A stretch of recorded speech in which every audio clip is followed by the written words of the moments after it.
বর্তমান সময়ে আমরা এক ক্রান্তিকালীন অবস্থার ভিতর দিয়ে অতিবাহিত করতেছি। এমন এক অবস্থার ভিতর দিয়ে আমাদের শিক্ষা ব্যবস্থা কীভাবে আমরা শিক্ষা ব্যবস্থাকে চালিয়ে নিয়ে যেতে পারি, তারই আলোকে আমরা ঘরে চার দেওয়ালের ভিতরে আবদ্ধ হয়ে নতুন পদ্ধতিতে যান্ত্রিক ব্যবস্থার মাধ্যমে আমাদের শিক্ষা ব্যবস্থা চালুর এক কৌশল আমরা রপ্ত হতে চলেছি। এমন এক অবস্থার ভিতর দিয়ে আমাদের শিক্ষা ব্যবস্থাকে এগিয়ে নেওয়ার জন্য যেরকম আমাদের এরকম অবস্থার ভিতর দিয়েই আজকে আমাদের প্রথম যে ক্লাস আমরা শুরু করতে যাচ্ছি। তোমরা সবাই অবগত আছো আমাদের সার্বিক যে অবস্থার ভিতর দিয়ে আমরা যাচ্ছি। আমরা সবাই এ ব্যাপারে সচেতন এবং সতর্ক থাকবো। সরকার নির্দেশিত পন্থা পদ্ধতি নির্দেশনা মোতাবেক আমরা আমাদের চলাচল আচার আচরণ একে অপরের সাথে যে সহযোগিতা সহমর্মিতা যে যোগাযোগ সার্বিক বিষয়গুলো আমরা মেনে চলব। আমাদের আজকে যে ক্লাস সামাজিক ব্যবস্থা আমরা সমাজে বসবাস করতে গেলে গিয়ে বিভিন্ন ধরনের ব্যবস্থার ভিতর দিয়ে আমাদের জীবন অতিবাহিত করি। এই বিভিন্ন ব্যবস্থার ভিতরে রয়েছে অর্থনৈতিক ব্যবস্থা, পারিবারিক সামাজিক ব্যবস্থা, রাজনৈতিক ব্যবস্থা এবং যেরকম সাংস্কৃতিক ব্যবস্থা। তো এই ব্যবস্থাগুলোর ভিতরে অন্যতম প্রধান যে ব্যবস্থা সেটা হচ্ছে অর্থনৈতিক ব্যবস্থা। সমাজে আমাদের সার্বিক কর্মকাণ্ড পরিচালনা করে সামনে এগিয়ে যাওয়ার জন্য এই অর্থনীতি অত্যন্ত গুরুত্বপূর্ণ। আর এই আমাদের আজকের আলোচ্য বিষয় যেরকম এই সামাজিক ব্যবস্থার অধীনে অর্থনৈতিক যে ব্যবস্থা আমাদের জীবনকে ব্যাপৃত করে আছে, সেই অর্থনৈতিক ব্যবস্থায় আমাদের আজকের আলোচ্য মুখ্য বিষয়। যেরকম এই সমাজ ব্যবস্থার ভিতরে এই অর্থনৈতিক ব্যবস্থার ভিতরে চারটা সিস্টেমের ভিতর দিয়ে অর্থনৈতিক সিস্টেমের ভিতর দিয়ে আমরা অতিবাহিত হচ্ছি। একটা হচ্ছে পুঁজিবাদী অর্থ ব্যবস্থা, একটা হচ্ছে সমাজতান্ত্রিক অর্থ ব্যবস্থা, একটা হচ্ছে মিশ্র অর্থ ব্যবস্থা, আরেকটা হচ্ছে ইসলামী অর্থ ব্যবস্থা। পুঁজিবাদী অর্থ ব্যবস্থা কি? পুঁজিবাদী অর্থ ব্যবস্থা এমন এক অর্থ ব্যবস্থা যেখানে ব্যক্তির হাতে পুঁজি সংরক্ষিত থাকে। ব্যক্তি পুঁজির মালিক, গাড়ি বাড়ি শিল্প কলকারখানা সবই ব্যক্তির হাতেই পুঞ্জীভূত থাকে। এখানে ব্যক্তি একচেটিয়া তার সম্পদের বন্টন ব্যবহার, তার মুনাফা লাভ করা সার্বিক বিষয় ব্যক্তি এককভাবে একচেটিয়াভাবে অধিকার লাভ করে থাকে। ব্যক্তি তার পুঁজি শিল্প কারখানায় খাটিয়ে থাকে এবং সেই পুঁজি একচ্ছত্রভাবে সেই পুঁজির মুনাফা শিল্পপতি নিজে ভোগ করে থাকে।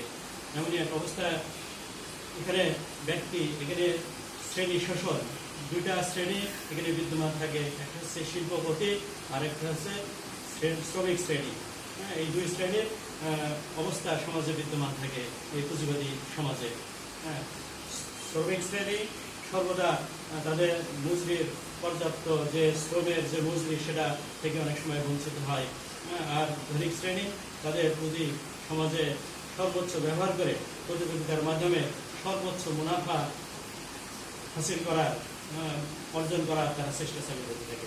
এরপরে আছে সমাজতান্ত্রিক অর্থ ব্যবস্থা। সমাজতান্ত্রিক অর্থ ব্যবস্থায় এখানে পুঁজির মালিকানা সমাজের হাতে, রাষ্ট্রের হাতে। রাষ্ট্রের সম্পত্তির উপরে ব্যক্তি কর্মকাণ্ড তার শ্রম লেবার খাটিয়ে থাকে। ব্যক্তি এখানে তার শ্রমের বিনিময়ে যে যোগ্যতা নিয়ে যে কর্মে লিপ্ত থাকে সেই কর্মের উপর ভিত্তি করে ব্যক্তি তার পারিশ্রমিক পেয়ে থাকে। এখানে ব্যক্তি এককভাবে কোনো শিল্প কারখানার মালিক হতে পারে না। পুঁজির সমাজতান্ত্রিক সমাজে সম্পত্তির মালিকানা একচেটিয়া অধিকার সমাজ বা রাষ্ট্র। এখানে ব্যক্তিগতভাবে লাভ হওয়ার সুযোগ খুবই সীমিত থাকে।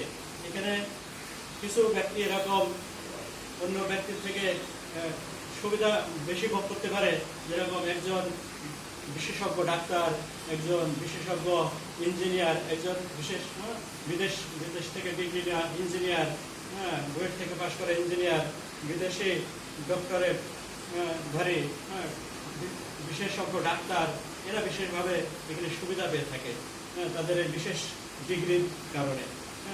এছাড়া সমাজতান্ত্রিক অর্থ ব্যবস্থায় পুরো সম্পত্তি, পুরো অর্থ ব্যবস্থাটা এখানে রাষ্ট্র বা সমাজ দ্বারা পরিচালিত থাকে।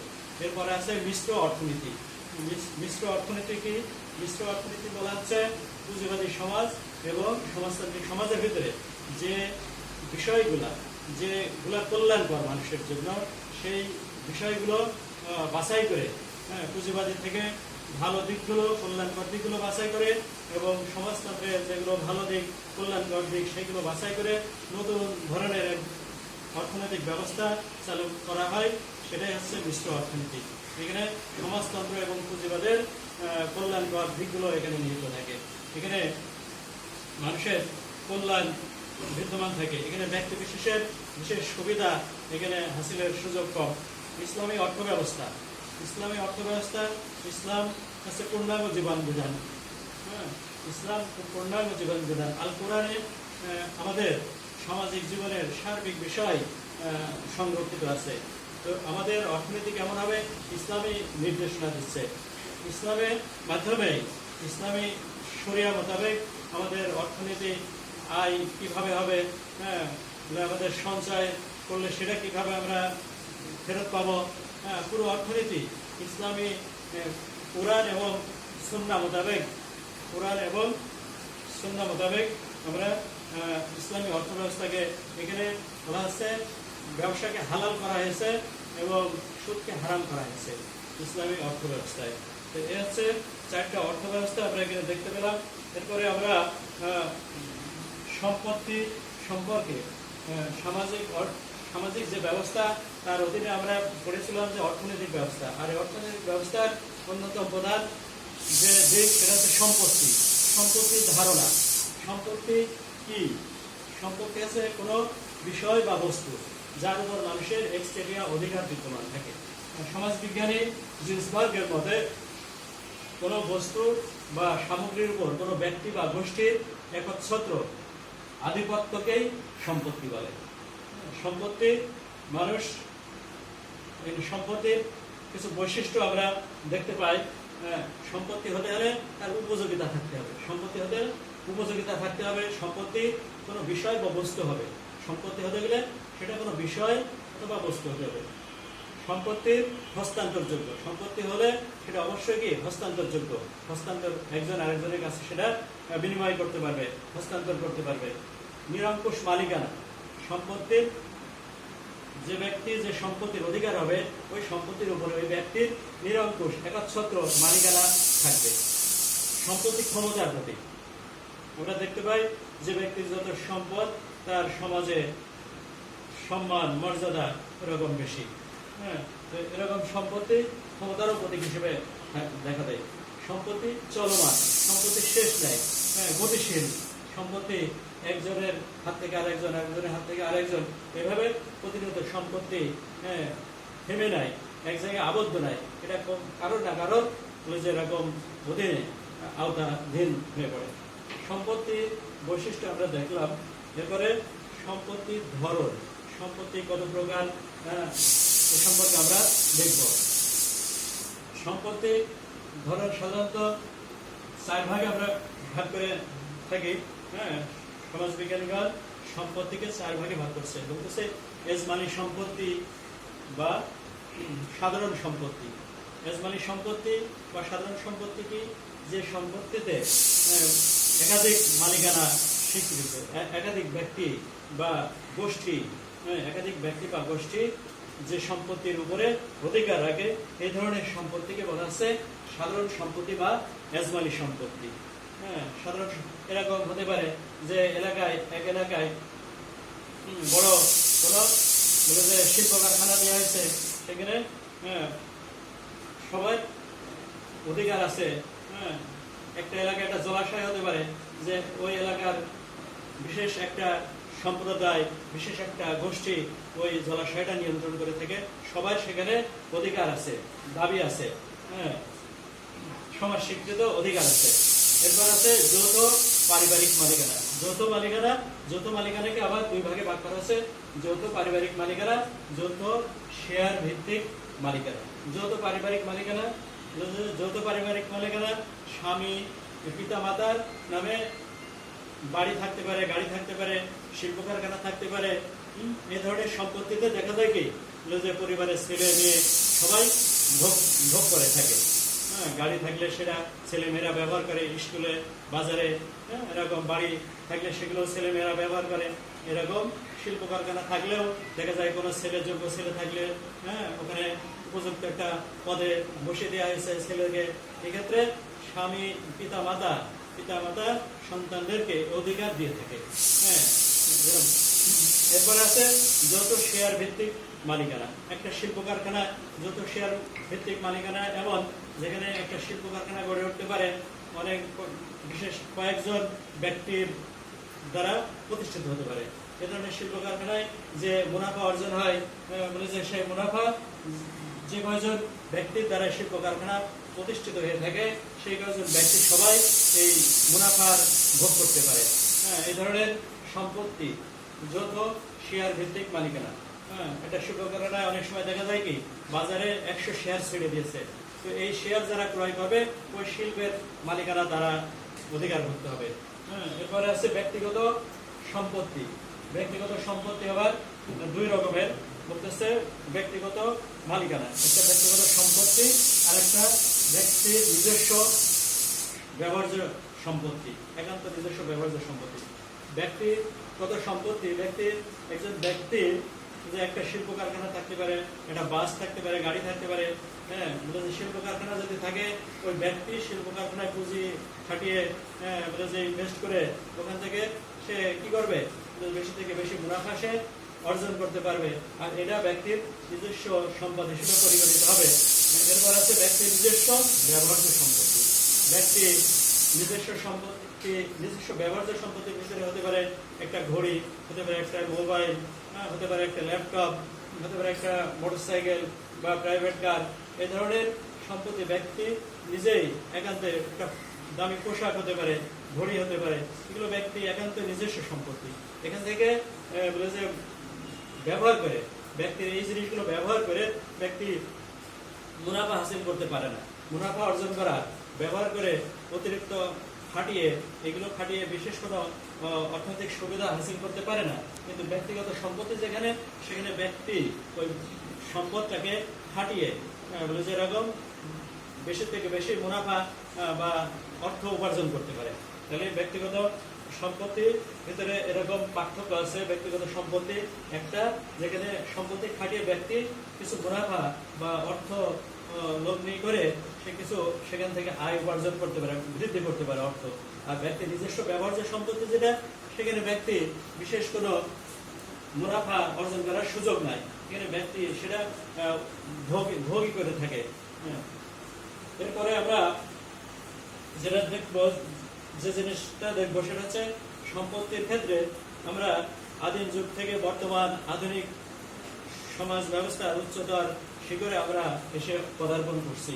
তো সমাজে বিভিন্ন সময় সমাজের যে বিবর্তন ধারা, বলে যে সেটা নিয়ে আমরা আলোচনা করব। আমরা সম্পত্তির বিবর্তন ধারা আলোচনা করব। বিভিন্ন সমাজে আদিম যুগ থেকে বর্তমান সময় পর্যন্ত সমাজে আমরা বিভিন্ন সময় বিভিন্ন ধরনের অর্থ ব্যবস্থা, বিভিন্ন ধরনের সম্পত্তি, বিভিন্ন ধরনের মালিকানা, এগুলো আমরা দেখে আসছি। আদিম যুগ থেকে বর্তমান যুগে এই সময়টা কিভাবে অতিবাহিত হলো? বিবর্তনের ধারায় আদিম যুগ থেকে বর্তমান শিল্প কারখানা, বিজ্ঞানের জয় জয়কার এমন এক সমাজে আমরা পদার্পণ করছি। তো এখানে 4টা ভাগে ভাগ করা হয়েছে আদিম যুগ থেকে বর্তমান সময়ের যে বিবর্তন ধারা। আদিম যুগ, প্রথম 1 নম্বর পয়েন্ট হচ্ছে আদিম যুগের সম্পত্তি। আদিম যুগের কোন বিষয়গুলো সম্পত্তি ছিল? আদিম যুগের মানুষরা আমরা জানি যে তারা যাযাবর জীবনযাপন করত। আজ একদিন এক জায়গায়, আগামীকাল আরেক জায়গায়, এভাবে তারা তাদের খাদ্য অন্বেষণের জন্য বলে যে এরকম ছুটোছুটি করে বেড়াতো। তারা এক জায়গা থেকে আরেক জায়গায় বিচরণ করে বেড়াতো। এমনই অবস্থায় এই আদিম যুগের মানুষরা তাদের যে সম্পত্তি হিসেবে তারা যে ফলমূল শিকার করত, ফলমূল সংগ্রহ করত, সবজি, ফলমূল, সবজি, তারপর পশু পাখি এগুলো তারা শিকার করত, মাছ শিকার করত, এছাড়া অন্যান্য জলজ প্রাণী তারা শিকার করত। এগুলো একদিকে তাদের সম্পত্তি ছিল। এর পাশাপাশি এই সকল শিকার কাজে তারা যে সকল তীর, ধনুক, বল্লভ, পাথরের বলে যে ধারালো অস্ত্র তারা ব্যবহার করত, এগুলো ছিল তাদের সম্পত্তি। আদিম যুগে মানুষ বলে যে তাদের কোনো স্থায়ী বসবাসের জায়গা ছিল না। তারা পাহাড়ের গুহায় যেরকম গাছের ডালে বাসা করে থাকতো, কিন্তু তাদের খাদ্য সামগ্রী ছিল কি বিভিন্ন ধরনের ফলমূল, শাক সবজি, শিকারলব্ধ পশু পাখি, এগুলো তাদের শিকার সম্পদ। এগুলো যেমন একদিকে ছিল, আর এই শিকার কাজে যে সকল হাতিয়ার তারা ব্যবহার করতো, ধারালো যেরকম বল্লম, চাকু, ছুরি, যেরকম পাথরের ধারালো অস্ত্র, পশু পাখির বলে যে শিং, হাড্ডি, এগুলো যে তারা অনেক সময় বলে যে শিকার কাজে ব্যবহার করতো। এগুলো ছিল তাদের সম্পত্তি।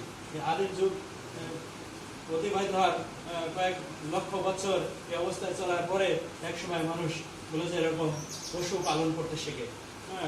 আদিম যুগের ভিতরে এক সময় মানুষ চলতে চলতে এক সময় ওই মানুষগুলোই পশুকে পোষ মানাতে শেখে। বলে যে পোষ মানানোর ফলে তাদের জীবনে অনেকখানি গতি আসে। তাদের খাদ্যের যে অনিশ্চয়তা ছিল সেই অবস্থা থেকে তারা অনেকখানি নিশ্চিত জীবনযাপন করতে শুরু করে। বলে যে চরণ ভূমিতে তারা বলে যে এরকম এই পশু চরাতো, পশু ছিল তাদের অন্যতম প্রধান সম্পত্তি। এই যুগে তারা পশুর থেকে মাংস পেত, দুধ পাইত, ডিম পেত, এরকম বিভিন্ন ধরনের এরকম তাদের খাদ্যের উৎস এই পশুপালন যুগে তারা রপ্ত করতে শেখে। আর এই পশুপালন যুগে এই পশুপালন যুগ শুরু হওয়ার দ্বারা তাদের আদিম যুগের ওই সকল শিকার কাজে যে সকল যন্ত্রপাতি তারা ব্যবহার করতো, ওগুলো একবারে বিলুপ্ত হয়ে যায়নি। তাদের ওই পশুপালন যুগেও ওই আদিম যুগের শিকারের ওই সকল যন্ত্রপাতি, তাদের অস্ত্রপাতি, এগুলো তাদের এই পশুপালন যুগেও তাদের সম্পত্তি হিসেবে ছিল। আর এই পশুপালন যুগে আদিম যুগে মানুষের ভিতরে কোনো শ্রেণী ছিল না। শ্রেণীহীন এক সমাজে তারা ছিল, অবস্থান করছিল।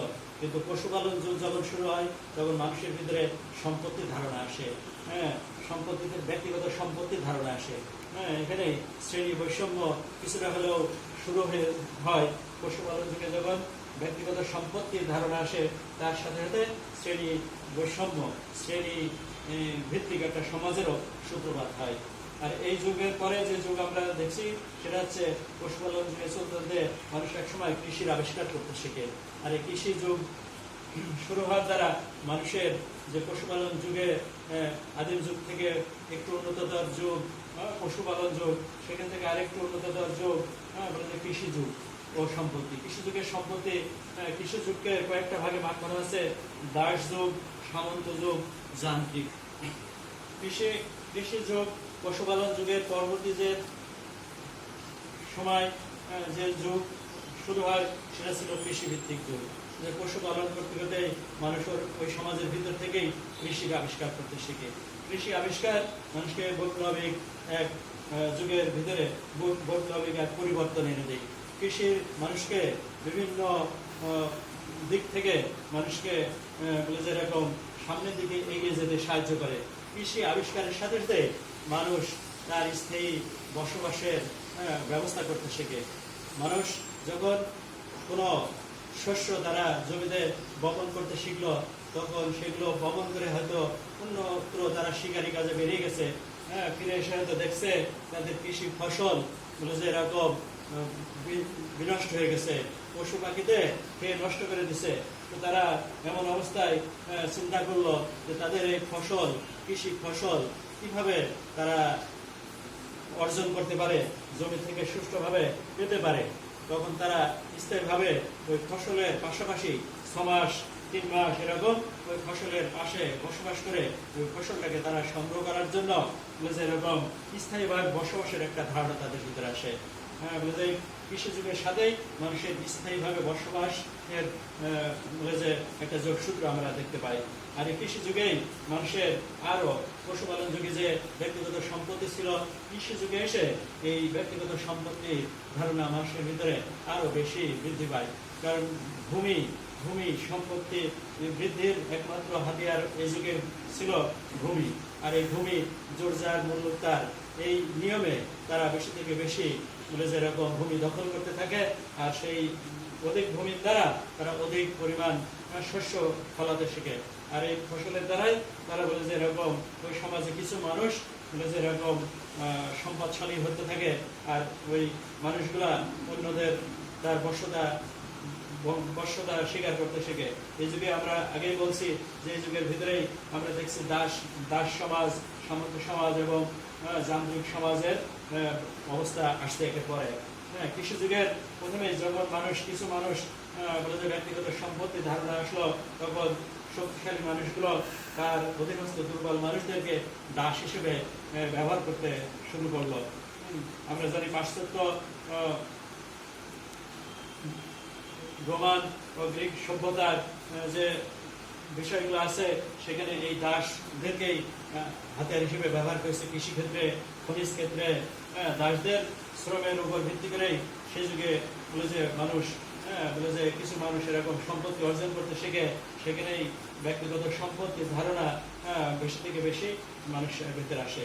আর এই কৃষি যুগেই বলে যে এরকম শ্রেণী ভিত্তিক যে সমাজ, শোষণ, এক পক্ষ শোষণ করবে আর এক পক্ষ শোষিত হবে, এরকম ব্যবস্থা দাস যুগে আমরা যেটা দেখি যে যাদেরকে দাস হিসেবে ব্যবহার করা হতো তারা ছিল অধিকারহীন এক ধরনের মানুষ।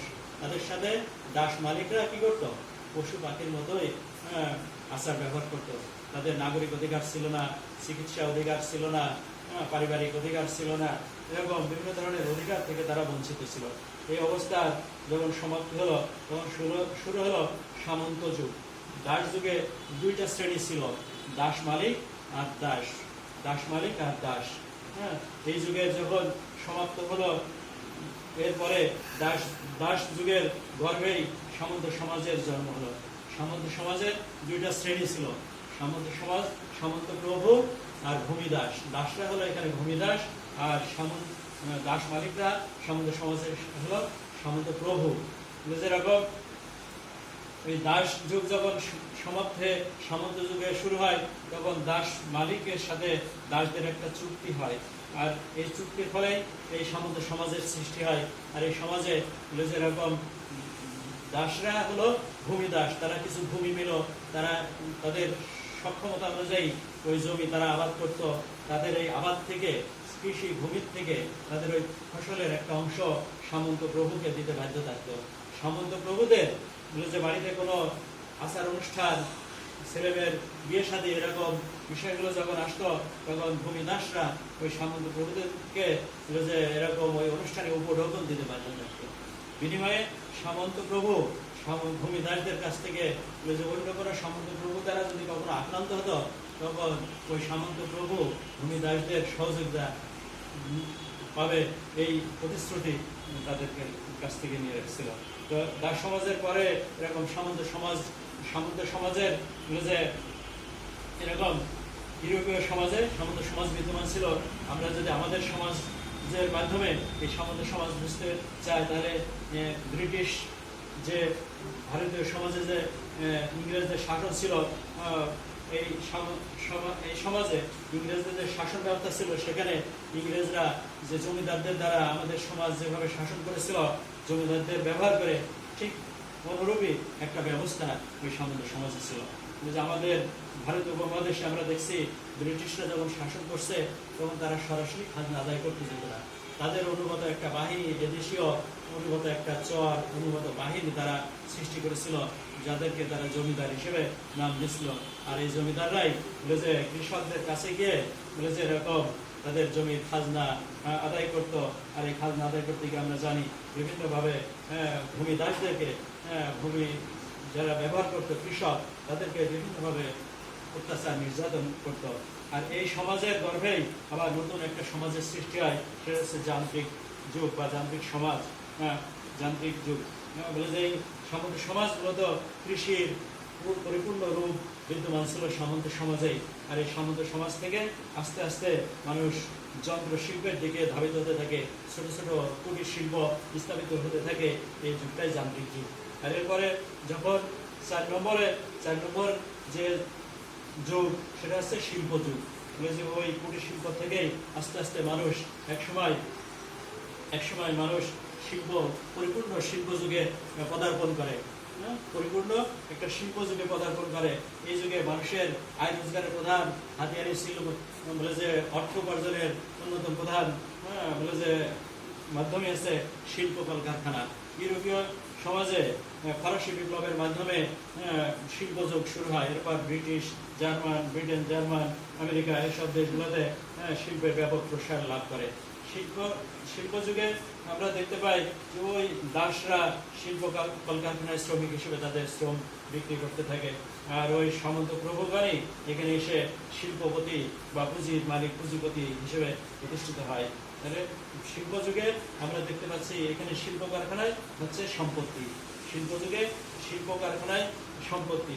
এখানে আমাদের কৃষি যুগে একটা পয়েন্ট আমরা ছেড়ে এসেছি, সেখানে কৃষি যুগে সম্পত্তি কোনগুলো হবে।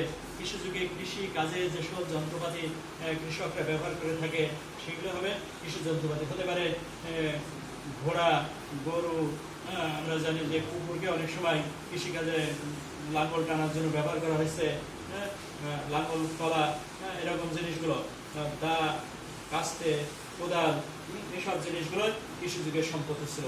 ভূমি তো 1 নম্বর সম্পত্তি হিসেবে ছিলই। এখন আমরা শিল্প যুগে সম্পত্তি, শিল্প কলকারখানায় ছিল সম্পত্তির অন্যতম মাধ্যম। আমরা শিল্প যুগে কয়েকটা জিনিস শিল্প কারখানা স্থাপন করতে হলে কয়েকটা জিনিস লাগে। আমরা জানি প্রথম ভূমি, তারপর অর্থ, শ্রমিক, পুঁজি, ভূমি, পুঁজি, শ্রমিক, এই জিনিসগুলো শিল্প কারখানায় অত্যন্ত গুরুত্বপূর্ণ। আর এগুলো সবই এরকম সম্পত্তি, শিল্প যুগের সম্পত্তি হিসেবে। কলকারখানায় মূলত এখানে শিল্পপতি পুঁজি এখানে লগ্নি করে বলে যে একচ্ছত্র তার পুঁজি খাটিয়ে মুনাফা অর্জন করে থাকে। আর এটা হচ্ছে পুঁজিবাদী সমাজ। শিল্প যুগে আমরা কয়েকটা ভাগে ভাগ করি। পুঁজিবাদী সমাজ, সমাজতান্ত্রিক সমাজ, সাম্যবাদী সমাজ। পুঁজিবাদী সমাজে বলে যে কার্ল মার্কস বলতেছে পুঁজিবাদী সমাজে পুঁজিপতিরা তাদের পুঁজির যে লভ্যাংশ তার একটা বড় অংশই পুঁজিপতিরা এককভাবে ভোগ করে থাকে। এই জন্য যে কার্ল মার্কস বলছেন যে এই বিষয়টা শ্রমিকরা বলে যে এরকম একসময় সচেতন হয় এবং তারা বুঝতে পারে যে তাদের শ্রমের ঘামের যে অর্জিত লভ্যাংশ তা শিল্পপতিরা, পুঁজিপতিরা এককভাবে ভোগ করতেছে। এক সময় যে ওই শ্রমিক শ্রেণী তাদের অধিকার সচেতন হয়ে ওই শিল্পপতিদের বিরুদ্ধে বলে যে এরকম আন্দোলন সংগ্রামের মাধ্যমে তাদের দাবি আদায়ের জন্য বলে যে এরকম রাস্তায় নামে। এক সময় বলে যে ওই শ্রমিক শ্রেণী, কার্ল মার্কসের কথায়, ওই শ্রমিক শ্রেণী বলে যে এরকম তাদের দাবি আদায়ের লক্ষ্যে যে ওই পুঁজিপতিদেরকে তাদের শিল্প কারখানা থেকে, রাষ্ট্রের নিয়ন্ত্রণ থেকে সরিয়ে ওই সমাজের কর্তৃত্ব শ্রমিক শ্রেণীর হাতে চলে যায়। আর সেই শ্রমিক শ্রেণীর দ্বারা যে সমাজ পরিচালিত হয় সেটাই হচ্ছে সমাজতান্ত্রিক সমাজ। কার্ল মার্কস বলতেছে পুঁজিবাদী সমাজে যে পুঁজিবাদী সমাজে যে উদ্বৃত্ত সম্পদ থাকে সেই সম্পদটা একমাত্র পুঁজিপতিরাই ভোগ করে থাকে। এখানে শ্রমিক শ্রেণী কোনো অধিকার থাকে না। তো এই সমাজের গর্বেই, পুঁজিবাদী সমাজের গর্বেই একসময় যে সমাজতান্ত্রিক সমাজ প্রতিষ্ঠিত হবে। আর সমাজতান্ত্রিক সমাজে শ্রমিক শ্রেণীর সর্বহারা শ্রমিক শ্রেণীর একনায়কতন্ত্র প্রতিষ্ঠিত হবে। আমরা জানি কার্ল মার্কসের এই থিওরির আলোকেই বলে যে পুঁজিপতি শ্রমিক শ্রেণী আন্দোলন সংগ্রামের মাধ্যমে পুঁজিপতি সমাজ থেকে বলে যে পুঁজিপতি সমাজকে হটিয়ে এখানে সমাজতান্ত্রিক সমাজ কায়েম করেছিল। 1917 সালে রাশিয়াতে, সোভিয়েত ইউনিয়নে সর্বপ্রথম এভাবেই কার্ল মার্কসের থিওরিকে, তত্ত্বকে কাজে লাগিয়ে শ্রমিক শ্রেণী সমাজতন্ত্র কায়েম করে পুঁজিবাদের গর্ভে। এরপরে 1949 সালে চীনে সমাজতান্ত্রিক সমাজ একইভাবে কায়েম হয়। এরপরে আমরা জানি যে এরকম কিউবা, তারপরে পূর্ব ইউরোপের কিছু দেশ এবং দক্ষিণ আমেরিকার কিছু দেশে এই সমাজতন্ত্র এভাবেই কার্ল মার্কসের এই থিওরির আলোকে প্রতিষ্ঠিত হয়। এরপর আছে সমাজতন্ত্রের কার্ল মার্কসের মূল কথাই ছিল সমাজতান্ত্রিক সমাজ মানে সমাজ শ্রেণীহীন একটা সমাজ কায়েম করা। পুঁজিবাদী সমাজে আমরা দেখছি শ্রমিক শ্রেণী, পুঁজিবাদী শ্রেণী, সেখানে শ্রেণী ছিল। আর কার্ল মার্ক্সের কথা হচ্ছে সমাজ থেকে কিভাবে শ্রেণীহীন একটা সমাজকে আমরা প্রতিষ্ঠিত করতে পারি, মানুষের দুঃখ যন্ত্রণা দূর করতে পারি, এর আলোকে সমাজতান্ত্রিক সমাজ কায়েম করেন কার্ল মার্ক্স থিওরিতে। আর এই সমাজতন্ত্রে দেখা গেছে যে তারপরেও সমাজতান্ত্রিক সমাজ কায়েম হওয়ার পরেও সমাজের ভিতরে কিছু শ্রেণী থেকেই যায়। বলে যে সমাজে যারা বিশেষজ্ঞ ডাক্তার, বলে যে এরকম বিদেশি ডিগ্রি নিয়ে অ্যাডভোকেট, এরকম বিশেষজ্ঞ ইঞ্জিনিয়ার, এরা কি করে বলে যে অন্যদের তুলনায় বেশি তাদের পারিশ্রমিক নিয়ে থাকে, আর এর মাধ্যমে তারা অন্যদের থেকে বেশি অর্থ উপার্জন করে। এই কারণে সমাজতান্ত্রিক সমাজে কিছুটা হলেও বলে যে বৈষম্য থেকে যায়। কার্ল মার্ক্সের মূল উদ্দেশ্য ছিল তার থিওরির আধুনিক সাম্যবাদী সমাজ প্রতিষ্ঠিত করা। আধুনিক সাম্যবাদী সমাজ আমরা দেখতে পাই যে আসলে বর্তমান যে অবস্থা, আধুনিক সাম্যবাদী সমাজে যাওয়া অনেক কঠিন ব্যাপার। কারণ যেসব দেশে সমাজতান্ত্রিক সমাজ ছিল তারা আধুনিক সাম্যবাদে না গিয়ে দেখা যাচ্ছে যে তারা উপরন্ত পুঁজিবাদের দিকেই ফিরে যাচ্ছে। যদিও আমরা চীনের ক্ষেত্রে আমরা দেখতে পাই তারা সমাজতান্ত্রিক সমাজকে কিভাবে মডিফাই করে, উন্নত করে কিভাবে তাদের সমাজতন্ত্রকে তারা চালু রেখেছে। তো এটাই ছিল আজকে আমাদের আলোচনার বিষয়।